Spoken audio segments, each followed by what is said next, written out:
Ayan guys, marami din dito guys, oh. Ayan, dito. Ayan. Ano to?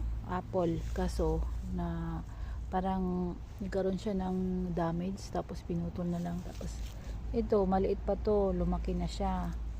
Sabi ko siya, huwag niyang putulin hanggang sa lumaki na siya. So, ito yung nagiging puno na niya. Instead na dito. Ayan siya, oh, katabi ng isa. Yung isa namumunga na.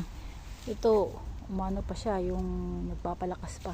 Tapos may mga kamatis dito tumutubo. Ayan, ang dami. So marami tayong kamatis na itatanim dito kasi na area. Dito binubuhos ni amo yung ano, yung galing doon sa lababo. Meron doong tangke sa likod ng kusina, tapos yung tangke puno na siya. Tapos inaano ni amo, parang binabacuum niya ba tawag doon, nagawa niya ng ano, pipe.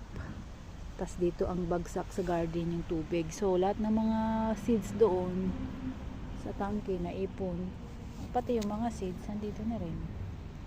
Ayan, galing sa salad to.